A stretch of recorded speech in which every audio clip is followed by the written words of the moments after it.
Hinigpitan pa ang seguridad sa Senado dahil sa umano'y banta sa gusali at paligid nito. Mula umano sa direktor ng National Bureau of Investigation ang impormasyon.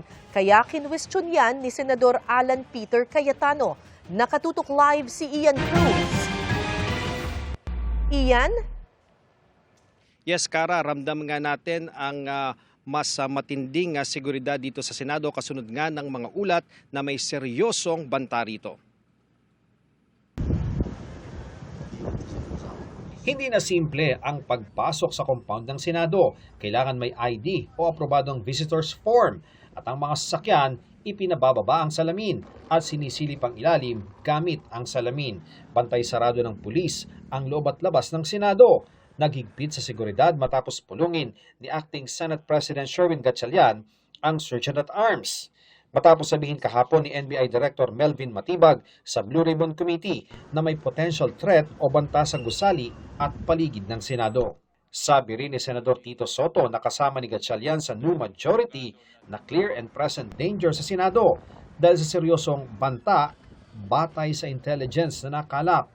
Pero ang bantang yan, kinwestiyon ni Senador Alan Peter Cayetano kung bakit hindi na ibahagi sa lahat ng senador. Patuloy niyang iginigiit ang pagiging Senate President at nagtatanong kung anong klase ang banta, sino ang nag-assess at ano ang ebidensya. Pagpunto niya, hindi naman galing ang impormasyon sa Senate Office of the Sergeant at Arms o OSAA na siya anyang inatasan ng konstitusyon ng mga laga sa Senado. Dapat anyang timbangin muna ang impormasyon kung galing sa NBI na ipinunto niyang humarang kay Senador Ronald Bato de la Rosa noong May 11 at sinisi niya sa pamamaril sa pagitan nito at ng Senate Security noong May 13.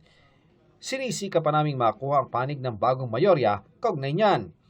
Pero sabi ng itinalaga nitong Sergeant at Arms sa si retired Police Major General Alfred Corpus, inaalam pa niya kung anong specific threat sa Senado.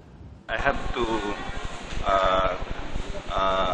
find out kung saan yung source ng info and then find out kung ano talaga yung specific threat. If there is a threat, syempre, it's always naman yan, calibrated yung response natin according to the threat level. Mahiwalay pang inaalala si Senador Ping Lacson ang lumalaki umanong pagkadismaya sa hanay ng sandatahang lakas hanggang sa batalyon at regional levels na delikado anya kung samantalahin ang mga gustong magpabagsak sa gobyerno. Naugnay umano ito sa power play sa Senado, flood control scam at pagmahal ng bilihin, bagaman sketchy and raw o malabong impormasyon pa.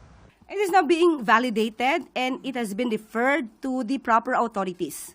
Sa mga nagtatangka, dahil nga may nauulinigan po na ganitong mga security threats, kayo man ay senador o ordinaryong tao na nagsasagawa nito, hindi po kayo makakaligtas sa kamay ng batas.